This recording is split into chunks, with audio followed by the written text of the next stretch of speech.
Assalamualaikum warahmatullahi wabarakatuh. Waalaikumsalam warahmatullahi wabarakatuh. Alhamdulillahi rabbil alamin. Wassalatu wassalamu ala sayyidina Muhammadin wa ala alihi wa sahbihi ajma'in, amma ba'd.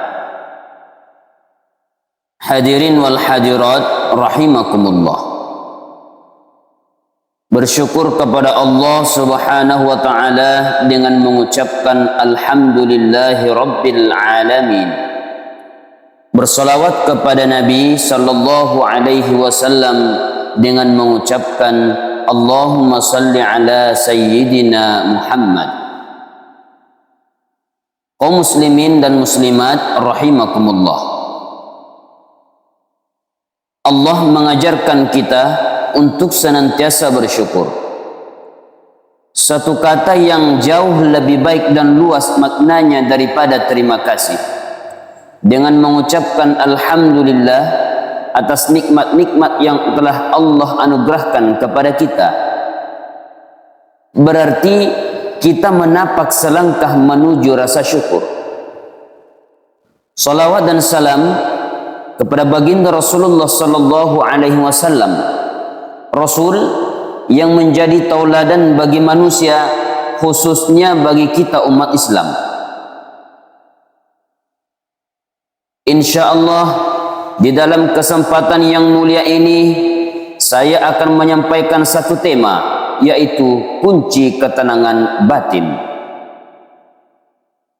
Setiap manusia pasti ingin hidup tenang, aman dan tentram. Tapi tidak semua manusia mencapainya. Kenapa demikian? Karena mereka tidak mengetahui kunci ketenangan batin. Oleh karena itu pada kesempatan ini, izinkanlah saya menyampaikan beberapa kunci ketenangan batin. Yang pertama, selalu mengingat Allah Subhanahu wa taala. Di dalam Al-Qur'an Allah Subhanahu wa taala sampaikan lewat firman-Nya, "Ala bi dzikrillahi tatma'innul qulub." Ketahuilah, hanya dengan mengingat Allah hati akan menjadi tenang.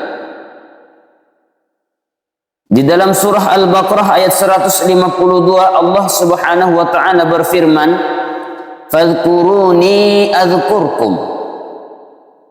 Karena itu ingatlah kepadaku, niscaya aku akan ingat kepadamu. Hadirin wal hadirat rahimakumullah. Berzikir kepada Allah merupakan penyelamat jiwa dari berbagai kerisauan, kegundahan, kesalahan dan goncangan. Dan berzikir merupakan jalan pintas paling mudah untuk meraih kemenangan dan kebahagiaan hakiki.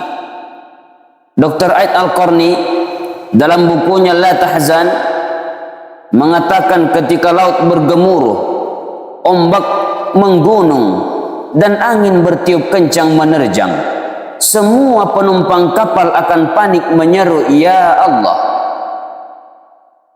Ketika seseorang tersesat di tengah gurun pasir, kendaraan menyimpang jauh dari jalurnya, dan para kafilah bingung menentukan arah perjalanannya, mereka akan menyeru, "Ya Allah." Ketika musibah menimpa, bencana melanda, dan tragedi terjadi, mereka yang tertimpa akan selalu berseru, "Ya Allah." Ketika pintu-pintu permintaan telah tertutup dan tabir-tabir permohonan digeraikan, orang-orang mendesah, "Ya Allah." Ketika semua cara tak mampu menyelesaikan, setiap jalan terasa menyempit, harapan terputus, dan semua jalan pintas membantu, mereka pun menyeru, "Ya Allah." Ketika bumi terasa menyempit dikarenakan hempitan persoalan hidup, dan jiwa terasa tertekan oleh beban berat kehidupan yang harus Anda pikul, menyerulah, Ya Allah. Allah Subhanahu wa ta'ala berfirman di dalam Al-Quran, Yas'aluhu man fis samawati wal ard, kulla yawmin huwa fi sya'n. Semua yang ada di langit dan bumi selalu meminta kepadanya setiap waktu. Dia dalam kesibukan. Kunci ketenangan batin yang kedua adalah memiliki kemerdekaan hakiki. Kemerdekaan yang hakiki adalah bila kita tak memperbudak kehidupan keinginan dipuji, dihargai dan dihormati, dibalas budi orang lain. Kemerdekaan yang hakiki adalah milik orang ikhlas yang menghamba kepada Allah. Kemerdekaan yang hakiki melahirkan orang rendah hati. Orang rendah hati pikirannya adalah justru ingin melihat orang lain lebih berhak untuk dihargai, lebih berhak untuk dihormati, dan tidak melihat orang lain lebih rendah. Rendah hati adalah kunci kebahagiaan.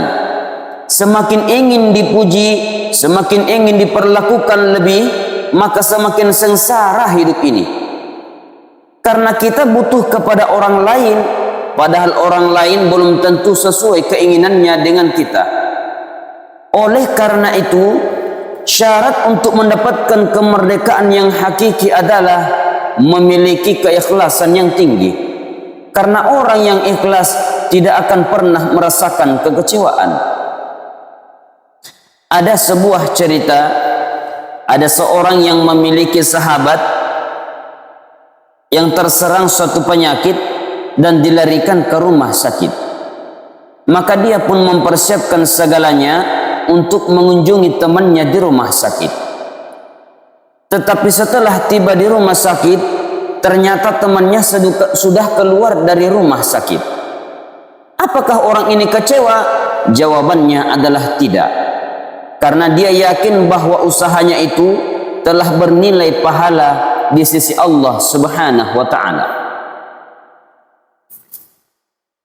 Yang kedua,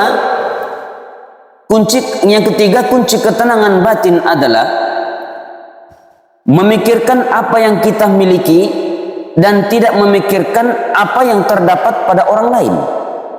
Istilahnya, janganlah kita melihat rumput orang lain lebih hijau dari rumput yang kita miliki. Disinilah pentingnya kita harus memiliki rasa syukur kepada Allah Subhanahu wa ta'ala. Di dalam Al-Quran Allah sampaikan,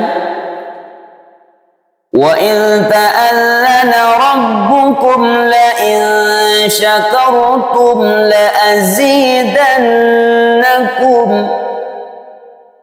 وَلَئِنْ كَفَرْتُمْ إِنَّ عَذَابِي لَشَدِيدٌ. Dan ingatlah juga, tak kala Tuhanmu memaklumkan, sesungguhnya jika kamu bersyukur, pasti akan kami menambah kenikmatan kepadamu. Dan jika kamu mengingkari nikmatku, kata Allah, maka sesungguhnya azabku sangatlah pedih. Syukur adalah mempergunakan nikmat Allah kepada jalan yang diridai oleh Allah dan tidak memanfaatkan nikmat itu ke jalan yang tidak disukai oleh Allah. Dalam surah An-Naml ayat 40 Allah Subhanahu wa ta'ala berfirman, "Wa man syakara fa innama yashkuru li nafsihi wa man kafara fa inna rabbi ghaniyyun karim." Dan barang siapa yang bersyukur, maka sesungguhnya dia bersyukur untuk kebaikan dirinya sendiri. Dan barang siapa yang ingkar, maka sesungguhnya Tuhanku Maha Kaya lagi Maha Mulia. Rasulullah sallallahu alaihi wasallam bersabda, sungguh menakjubkan perilaku orang mukmin, karena semua keadaan adalah baik baginya. Jika memperoleh kesenangan dia bersyukur, dan yang demikian itu adalah baik baginya. Perilaku seperti itu hanya ada pada diri orang yang mukmin. Hadirin wal hadirat rahimakumullah. Yang keempat atau yang terakhir, kunci ketenangan batin adalah selalu yakin bahwa segala yang terjadi pasti memiliki hikmah. Allah Subhanahu wa taala berfirman di dalam surah Al-Baqarah ayat 12. Wa 'asa an takrahu syai'an wa huwa khairul lakum wa 'asa an tuhibbu syai'an wa huwa syarrul lakum wallahu ya'lamu wa antum la ta'lamun. Boleh jadi kamu membenci sesuatu padahal ia amat baik bagimu, dan boleh jadi pula kamu sangat menyukai sesuatu padahal ia amat buruk bagimu. Allah mengetahui sedang kamu tidak mengetahui. Sebagai penutup, ada sebuah cerita tentang penjual tape. Di sebuah kampung mayoritas penduduknya bekerja sebagai penjual tape, sehingga tiap pagi para penjual tape itu dijemput oleh angkutan khusus bermerek mobil penjual tape. Kesepakatan antara penjual tape dengan sopir mobil adalah jam 7 pagi. Semua harus berkumpul di persimpangan jalan pada waktu yang telah disepakati. Pada suatu hari, salah seorang penjual tape berangkat ke tempat berkumpulnya sehabis sholat subuh. Karena rumahnya agak jauh, jalan itu pun melewati sawah dan jalanan becek. Tapi di tengah perjalanan kakinya terperosok dan tapenya pun tumpah ke sawah, hingga tak ada yang tersisa satupun yang bisa diambil. Dia pun mengomel atau berkata dalam hati, aku kan sudah sholat, masa nasib gue sial banget. Jangankan keuntungan, modalnya pun amblas.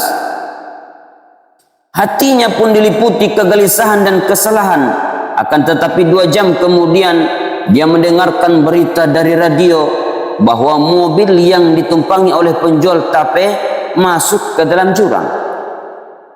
Tak ada satupun penumpangnya yang selamat, termasuk sopirnya pun meninggal.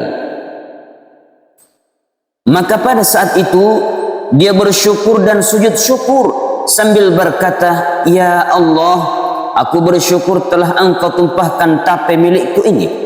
Seandainya engkau tidak menumpahkan tapeku, maka mungkin aku sudah menjadi korban kecelakaan. Kalaupun aku tidak mati, mungkin aku cacat.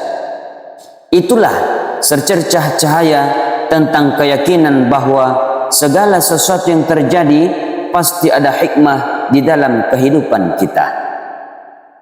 Lebih dan kurangnya mohon dimaafkan.